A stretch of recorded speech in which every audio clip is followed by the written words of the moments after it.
Salut Joselito, qu'est-ce que t'as foutu cette semaine? Salut Philippe, tu vas bien? Bon, j'ai bossé comme un fou et franchement, c'était une semaine hyper intense. Mais c'est à toi qu'il faut poser la question parce que là, ça va, tu manges des clous de girofle. Je t'ai vu, je t'ai surpris en train de manger des clous de girofle et t'as pas de goût. Alors, je me protège, hein, enfin, Ouais, bah ça te protège pas du tout vu la tronche du truc, mais c'est moi qui devrais en porter un. Écoute, j'ai fait un super post LinkedIn sur le sujet. J'ai perdu l'odorat, j'ai encore un peu de goût, contrairement à certains lead magnets qui ont l'air gratuits, bien l'air gratuit. Donc c'est pas parce que c'est gratuit que ça doit avoir l'air gratuit. Mais ouais, ça va bah, mieux. J'ai senti une ça huile va mieux? essentielle tout à l'heure. Je pouvais deviner qu'il y avait un truc. C'est un progrès. Bon, bah alors j'enlève, je tombe le masque alors. Bah tiens, cette Pourtant semaine, mieux. parlons des lead magnets. C'est un vrai sujet. Je pensais pas du tout que j'allais me retrouver confronté à ça. J'ai fait un exercice avec un client sur les lead magnets et, euh, et j'ai mouliné 2 fois sur ce sujet de lead magnet, qui est un sujet, au départ, c'est assez évident, hein. Tu dis, bon, lead magnet, ok, très bien. C'est comme son nom l'indique, ça va attirer des leads. C'est un petit machin, rapide à consommer, tout facile. Enfin, ça a Il y l'air a tout simple. 8 critères. Utilisez notre Ah, outil. Utilisez notre outil pour juger vos idées de lead magnet et en trouver de nouvelles. Donc, 8 alors, critères dont très tu n'en bien. as retenu qu'un, visiblement, et le deuxième étant que ça appellera gratos. Que ça n'ait pas l'air gratos. Si tu as les 8 de tête, hein, on peut les citer, hein, prends Ah le bah temps, non, hein. non. Cliquez. D'accord, ok. Bon, en tout cas, un lead magnet, c'est pas un livre blanc, ça c'est sûr. Ah, ça peut, mais Ça, en ça, général, c'est pas idéal.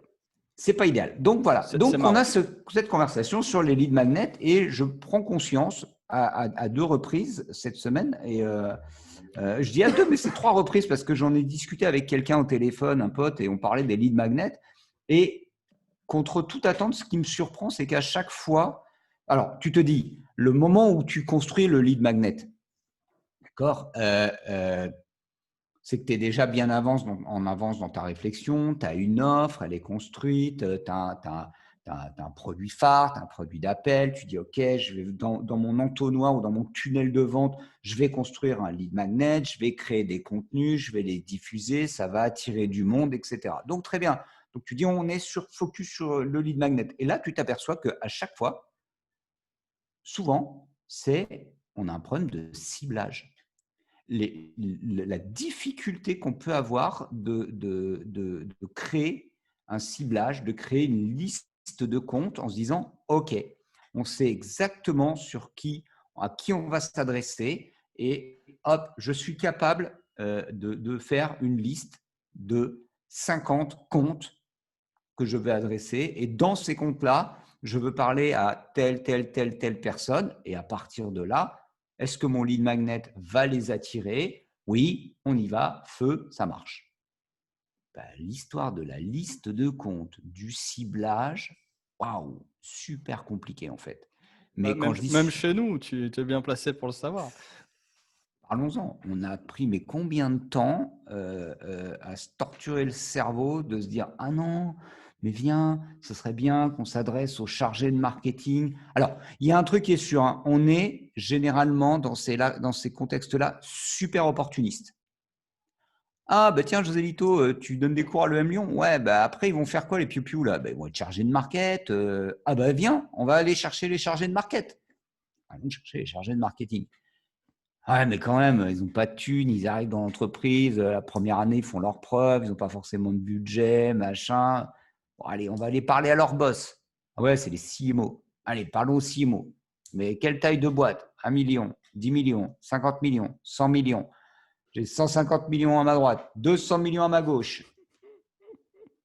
Et là-dessus, et toi, tu arrives et tu dis, mais alors, quel lead magnet on va faire? Donc finalement, c'est peut-être un usage détourné du lead magnet. Si vous voulez travailler votre ciblage, posez-vous la question du lead magnet. Il y a toujours un aller-retour entre ce qu'on vend et qui achète. C'est le, c'est peut-être même dans la définition du marché et donc du marketing. Du marketing. Ouais, tiens, on va garder celui-là. Alors, parle-nous du marketing. On va faire un peu de marketing Non, mais aujourd'hui. en fait, quand ça fait 2 ans que je réalise qu'on ces 2 sujets à la fois de lead magnet et de cible, de persona, de job to be done, sont un process et pas un événement et avec l'aboutissement de ça qui a été la création de Tempo il y a à peu près 1 an et il a fallu que je fasse Tempo pendant, plus de 6 mois avec des clients pour me dire: «Tiens, c'est quand même pas mal et on a les mêmes problèmes que les clients si on se faisait Tempo à nous-mêmes». Quelle drôle d'idée, Mais pourquoi donc? et c'est ça en fait, c'est un process, pas un événement. La définition des cibles, c'est quelque chose qui doit revenir régulièrement, certes pas des heures et des heures, mais c'est pas un sujet qu'il faut, c'est le problème quand la critique qu'on fait souvent aux personas, c'est qu'ils sont faits une fois et puis derrière sous prétexte qu'on les a mis par écrit, on se dit que c'est la vérité et on l'exécute et puis derrière, tu vas voir ce qui se passe sur le terrain. Les commerciaux ont pas du tout d'interaction avec des gens qui ressemblent aux personas. Les marketeurs continuent à créer des trucs qui ne seront pas utilisés à destination de ces personnages fictifs. Euh, Potentiellement encore pire, le produit pour des sociétés logicielles, le produit est également fait pour plaire à ce personnage fictif. Donc voilà, ce problème dont on le fait, on l'oublie et pas bon. Ce qu'il faut, c'est un process de connaissance client qui accrète de la connaissance et qui la range dans un format. Mais il y a un autre problème qui est ça, c'est si on sait déjà à qui on veut vendre. Donc, certes, il faut récupérer de la connaissance, mais avant ça, il faut quand même décider euh, quelle est la cible, quoi. La cible, c'est-à-dire qui on décide de cibler. Donc, c'est une décision stratégique. Et suivant la taille de l'entreprise, donc en l'occurrence, nous, on est tout petit et on peut parler un peu à tout le monde techniquement, ce qui rend le problème plus chiant. Mais ouais, plus tu es dans l'incertitude, plus tu as cette décision stratégique qui est sur quoi je me niche un minimum et pendant combien de temps. Alors, c'est vrai que tu peux te dire, voilà, j'ai 50 personnes dans ma boîte, je suis dans la tech. Donc, il faut que j'aille chercher des projets à 500K parce que faut que j'alimente les pipiou. Deux, de toute façon, en dessous, ils vont se faire chier. Au-dessus, on n'est pas assez taillé pour. C'est vrai que ça, tu as des contraintes du marché qui permettent d'aller dans une décision. Je voudrais qu'on revienne parce que tu as parlé de connaissance client. Ouais. Et, et ça, c'est intéressant. Qu'est-ce que je fais parce qu'il y a la connaissance client, ça coûte de l'argent. C'est marrant, j'ai l'impression d'avoir, dans la même semaine, j'ai eu droit à… Ouais, mais là, de toute façon, on a un gros problème, il faudrait qu'on fasse de la connaissance client, mais ça coûte une fortune. Parce qu'il faut qu'on fasse ça, et puis comme Si tu as une ça. boîte qui tourne, c'est pas forcément. Enfin, tu as des étapes qui sont accessibles, il faut pas déconner. Alors, c'est ça qui m'intéresse. Et de Mais, l'autre mais, côté, mais par contre, c'est un process. Ouais. en fait, j'ai plusieurs choses. Ça va nous coûter des sous, la connaissance client, parce que tu as des gens qui sont matures, qui savent qu'il faut faire, ils te disent il nous faut des études de marché à ce stade. Que coûte la méconnaissance client? Et voilà. De l'autre côté, non, mais nos clients, de toute façon, on les connaît bien parce que de toute façon, ça fait. On s'appelle Gazelle, on est fabricant de vélos depuis 1892. Donc nos clients, on les connaît parfaitement. Qui n'ont pas changé depuis Euh, 1892. Ça m'a fait marrer parce que sur le site, j'ai vu ça hier soir où ils te disent, ils sont allés tellement vite dans la traduction sur le site internet qu'ils te disent qu'on fait depuis 1892 des vélos à assistance électrique. Et là, je me dis, yes. Ok, je sais qu'il faut travailler le SEO, mais Tu quand rigoles, même. mais il y avait les premières voitures électriques à cette époque. Il y a une très bonne série La sur batterie en remorque, mais. le CNIC, qui est une très bonne série sur OCS. On est à New York en 1900 et ils n'ont que des voitures électriques. Donc, il y a En les vrai ou chevaux. c'est. Non, non, en vrai, The Knick, Ouais. c'est sur la série, tu vois, en vrai, en 1900, New York, ils ont les chevaux et les premières voitures électriques qui arrivent. Et les gars, ils sont en rade parce que les batteries, il fait froid et tout, les batteries ne fonctionnent pas. Mais ce ne sont que des voitures électriques. Donc, quand elles démarrent, elles ne font pas de bruit. Tu sais Et comment la c'est voiture thermique excellent. a pris l'ascendant?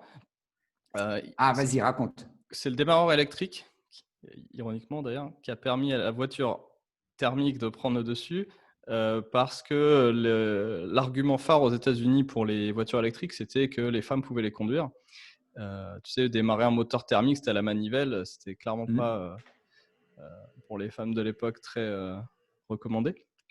Et donc, quand le démarreur électrique, enfin, une femme peut la conduire, une femme peut la démarrer, euh, au même titre qu'une voiture électrique. Et comme les voitures électriques étaient quand même assez médiocres en termes d'autonomie, les batteries de l'époque, c'était pas ça.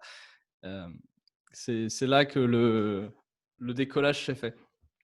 Mesdames et messieurs, vous venez d'assister en direct aux réunions internes de Poppy Gico. Ça dérive en permanence, ça se termine toujours par du Wikipédia.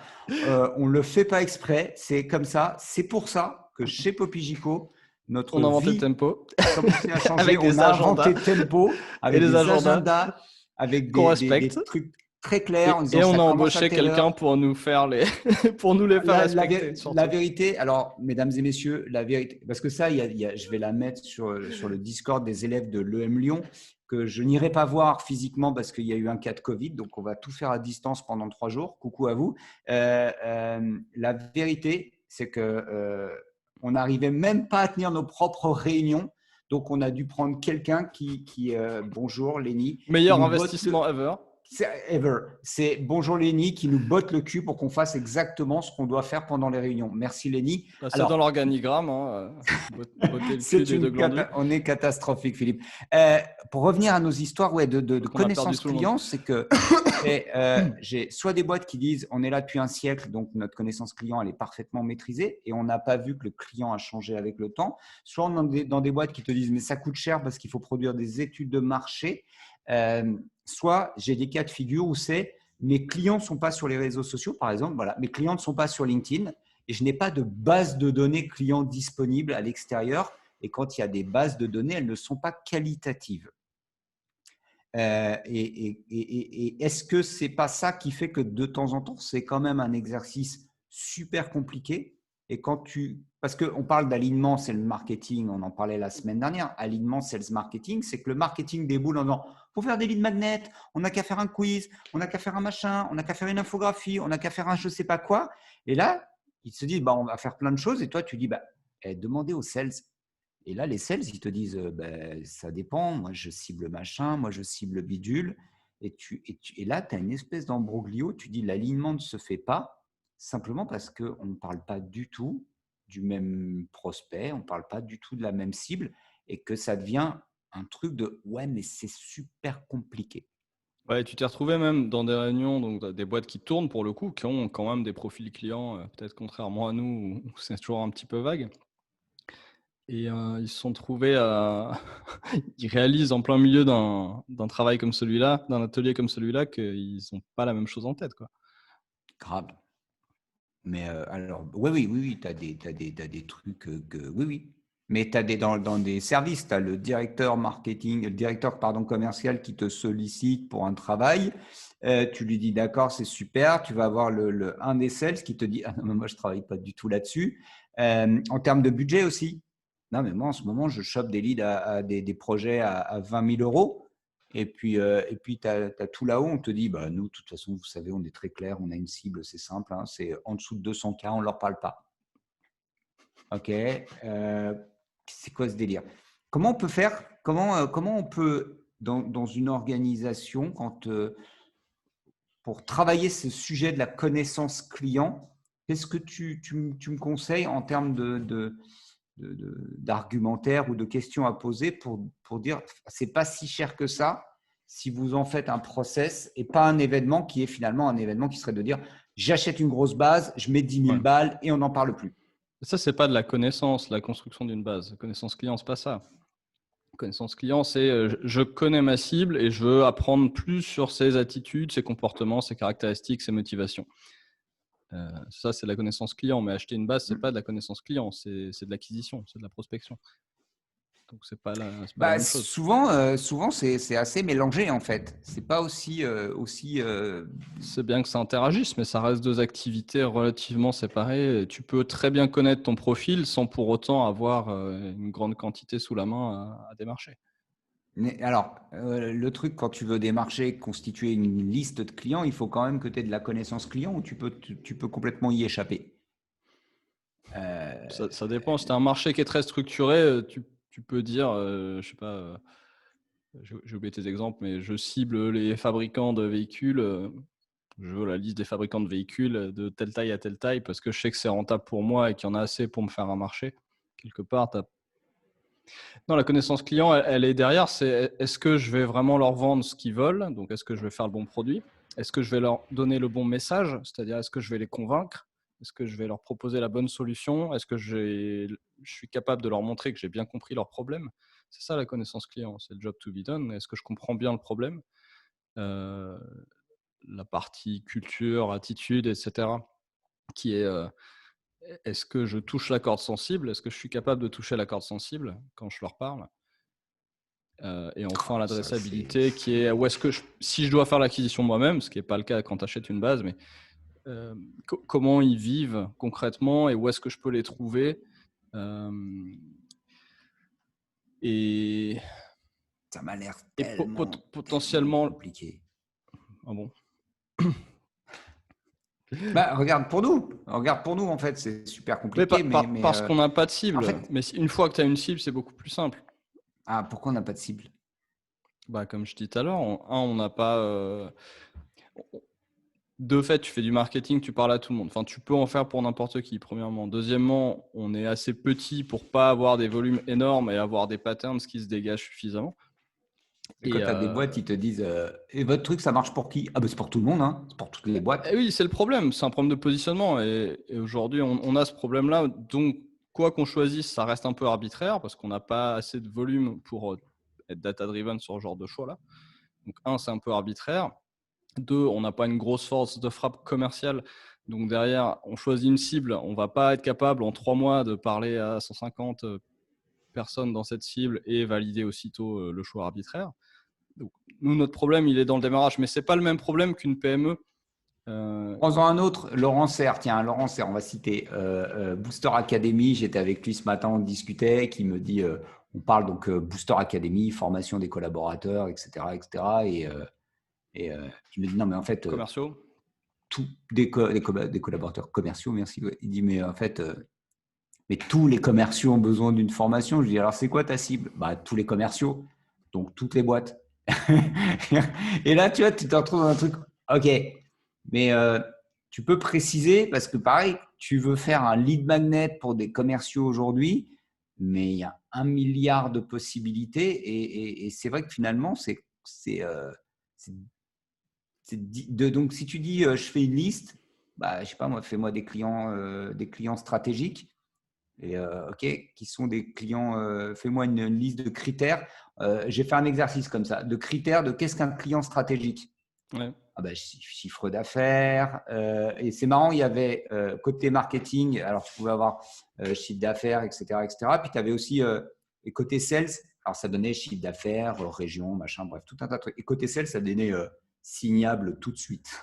Tu vois, c'est quoi un compte stratégique? Qui a un bon. Alors non, c'est un bon critère de vente. Je suis pas sûr que ce soit ça qu'on appelle stratégique.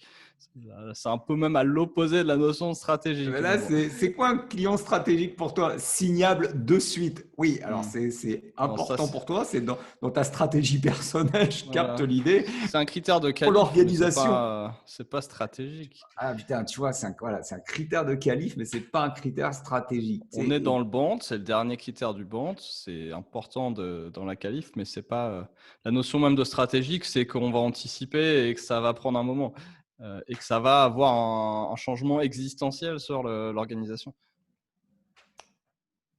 Comme le lead magnet, il y a un avant-après. Le changement existentiel, ça, je l'ai donné en disant, OK, si ce client, tu le chopes, qu'est-ce que ça va changer? Et si ce client chez toi, c'est ton concurrent qui le chope, qu'est-ce que ça va changer pour ton Voilà, quotidien si tu le c'est perds? stratégique. Ça, c'est stratégique. Et là, tu dis, OK, ça, c'est stratégique. Comme dire l'autre, à notre taille, il n'y a pas de stratégie. Non, pas notre taille. Mais en fait, Et c'est pour ça aussi que c'est difficile de choisir. C'est qu'on n'a pas de stratégie. On n'est pas là en train de dire où est-ce que j'alloue 100 000 euros de budget pour les 12 prochains mois. 12 prochains mois. Donc forcément, on n'a pas de stratégie parce qu'on n'a rien à allouer, quoi. On prend Alors, ce tu qui sais vient. quoi? Ça, c'est un vrai sujet dans les organisations. Et je crois que depuis des années maintenant, ça vraiment, ça remonte pour moi à la surface. Et c'est parce que je travaille depuis un petit bout de temps avec quelqu'un comme toi. Euh, je peux le dire de deux façons. Tu es super pénible ou tu es super pointu sur les mots et les termes que l'on emploie, etc. Et à chaque Chiant. fois, chiant. Non, mais clairement, chiant. Mais alors, Bah, c'est je, désagréable. je, Personne trouve c'est ça agréable. personne ne trouve ça agréable. C'est-à-dire, on a une conversation tous les deux, je te dis un truc et tu me dis, non, ça, ce que tu dis là, c'est ça. Et en fait, ce que tu veux dire, c'est ça. Donc ça, c'est une liste. Ça, c'est un truc. Et ça, c'est un item. Et machin, et bidule. Et en Écoute, c'est attendant, une tare sociale, mais c'est très utile pour le consulting. grave. C'est essentiel parce que je Faut juste capte que que je fasse gaffe avec ma femme parce que c'est. ah, ça, c'est plus compliqué là. Mais dans les organisations, je vois à quel point on utilise un mot pour un autre, à quel point on a cette faiblesse intellectuelle de dire c'est pas grave.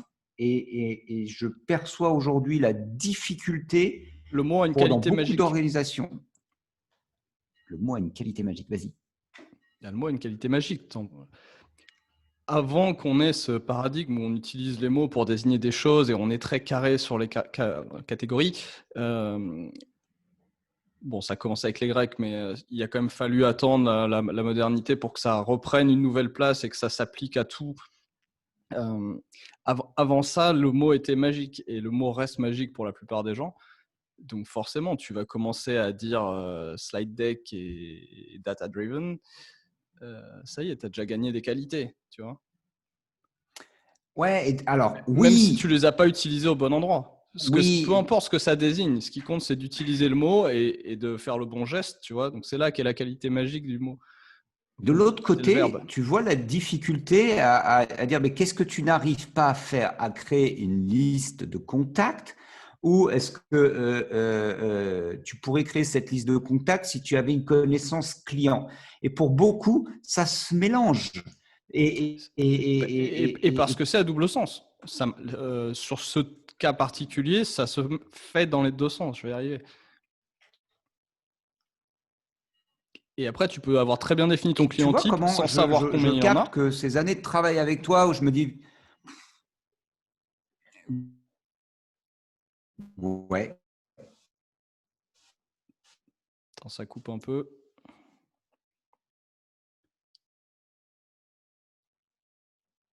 tarte à la crème quand tu le lis ou machin. Attends, ça a coupé. Euh, euh, Redis, on a redis. été coupé. Hop, mais c'est pas grave, c'est revenu. Rebonjour. Je disais que le fameux terme de lead, le mot lead qui est très tarte à la crème, prospect, etc. Et je prends conscience aussi que je fais beaucoup d'efforts aujourd'hui pour français, pas par snobisme, pour dire je parle pas, je fais pas d'anglicisme, pas pour ça, juste parce que D'autant je qu'on me en fait dis, assez, ouais. quand j'ai en face de moi un interlocuteur qui piche pas l'anglais, si je le dis en français, il faut que je trouve le terme juste, le plus adéquat. Et c'est compliqué parce que, et je vois bien que tu vois, la notion de lead magnet, par exemple, c'est peut-être un truc qui fait que c'est difficile d'appréhender ce qu'est le lead magnet, parce que quand tu veux le franciser, aimant un prospect, euh, euh, et tous les termes qu'on utilise dans le marketing aujourd'hui, ça fait peut-être partie aussi des choses qui font que dans mon univers à moi, qui sont des PME, ils galèrent là-dessus. Tu vois, enfin, c'est très compliqué. On a eu le débat sur la transformation digitale, où tu me disais, mais non, transition numérique, pas transformation digitale. Écoute, je Et, parle pas et russe, mais les langues façonnent notre façon de penser. Quelqu'un disait qu'en russe, c'était très difficile de décrire la propriété privée. Je sais ouais, pas si ça a joué dans la révolution qu'on connaît. Et c'est pareil, si tu as déjà essayé de faire du copywriting en anglais, écrire des argumentaires en anglais, enfin, faut avoir un petit niveau d'anglais, mais une fois que, disons, si tu parles suffisamment anglais, que tu es fluent à l'écrit, écrire de l'argumentaire commercial en anglais, ça vient tout seul. Ça sonne tout de suite 10 fois mieux qu'en français, même si ton anglais est moins bon que ton français. Je suis pas fluent, mais pour bosser sur bah là aujourd'hui, Tu l'as vu le phénomène. Ouais, je lis tout en anglais par contre, et à chaque fois je me dis putain c'est limpide. Et là aujourd'hui j'ai travaillé sur des séquences en anglais et en français, d'accord, et tu connais mon niveau d'anglais. Et pourtant, en fait c'était très rigolo. J'étais en train de lire des séquences d'emails en anglais et je disais non mais on pourrait le dire comme ça ou comme ça ou comme ça. Je répondais en français à mon interlocuteur, je commentais les séquences en français et lui après les écrivait en anglais. Je disais ah c'est mieux. Et c'est clair que pour moi, c'est ça. L'anglais, c'est tellement frustrant quand tu dois réécrire un contenu en français, un site en français. Et là, je cherche à acheter un vélo hollandais, donc de la marque Gazelle. C'est très marrant de voir qu'ils ont traduit le site en français, mais on parle du site néerlandais. Euh, et ça donne des espèces de trucs au-delà du on fait des VAE depuis 1892. Hein. C'est dans la traduction que tu dis, je lis le truc en anglais, ça passe, en français, ça passe beaucoup moins. Faites l'effort. Tu lis les sites Apple. Les sites Apple, tu sens que c'est traduit. Ouais. Et je pense que faudrait que c'est je fait regarde. exprès. C'est fait Ah exprès. bon? J'en suis sûr. Tu Parce penses que c'est fait exprès? ça sonne un peu bizarre en français, mais il récupère presque la qualité hypnotique du texte anglais. Ouais, parce qu'en anglais, putain, tu commences à rentrer sur la page et tu descends, et ça va de soi. Il y a ce côté magique du coup qu'on trouve dans le copywriting et que l'anglais permet parce qu'il est plus court, peut-être moins précis d'une certaine façon et permet l'évocation courte, tu vois. Ouais, c'est une langue qui donne beaucoup C'est pour ça d'énergie. qu'on s'ennuie autant en Ouais. allemand. Alors, l'allemand, C'est pas Kant qui a dit qu'on ne pouvait penser qu'en allemand? Je ne sais pas. Un mec comme ça. Et Et faut alors qu'on oui, on conclue parlait des notre mots. vidéo qui est partie Pourquoi les mots? totalement en couille. Bon, il n'y a plus personne de toute façon, on peut couper comme ça. Pourquoi les mots? Je pense que c'est en attendant dans le marketing, je pense qu'il faut vraiment prendre le temps aujourd'hui de se poser sur chaque mot. Putain, ça a coupé. Tu vas revenir. Hop, c'est bon. Prenez le temps. Prenez le temps. Dans qu'est-ce que j'ai foutu cette semaine? J'ai eu plein de réunions, j'ai eu plein de rendez-vous clients, j'ai eu beaucoup de conversations. Là, il est 18h, depuis 9h ce matin, je suis en Zoom, Teams, Meet, et je capte l'importance de prendre le temps de se mettre d'accord sur qu'est-ce que tu entends par ce terme-là. Ça veut dire quoi pour toi et ça veut dire quoi pour nos clients. Prenez vraiment ce temps, ralentissez. Sur la vente, hein, les étapes du pipeline, définition du SQL, définition de l'opportunité. La définition est au cœur de la modernité, avec tous ses défauts et ses avantages.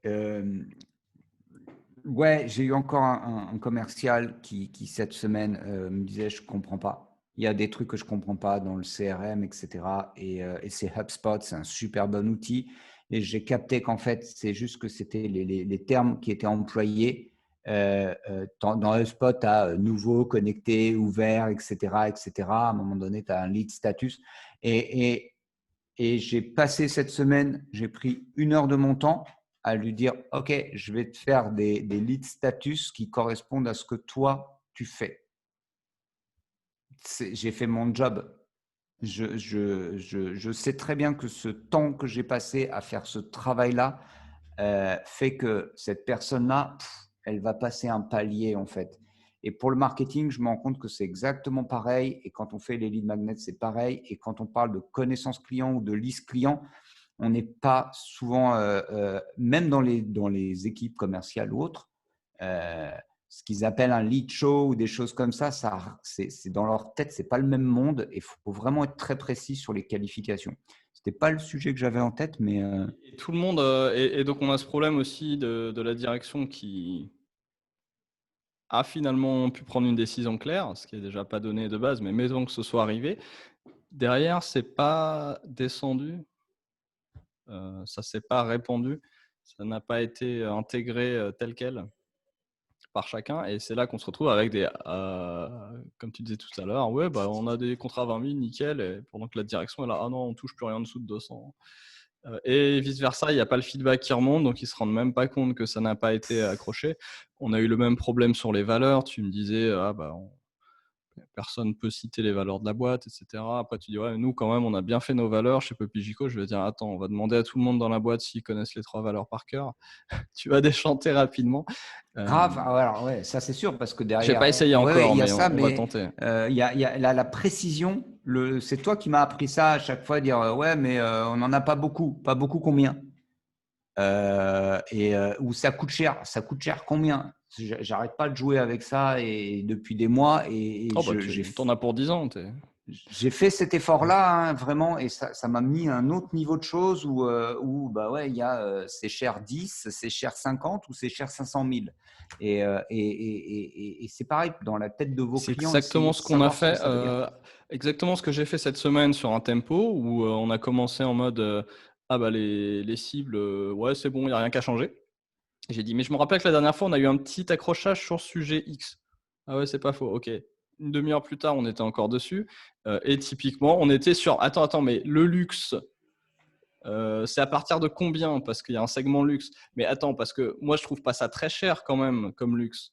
Mais le vrai luxe, il y en a jamais? Ou tu les Quoi, le prends par vrai luxe? opportunité? Ou c'est une vraie cible? Et là, tu as le dirigeant qui arrive qui dit, ah bah oui, on a quand même fait tel site pour cette cible luxe. Ah oui, alors c'est à partir de combien? 7 ans. Ah bon, moi j'avais dit que c'était tant. Enfin, et en effet, c'est luxe, ok.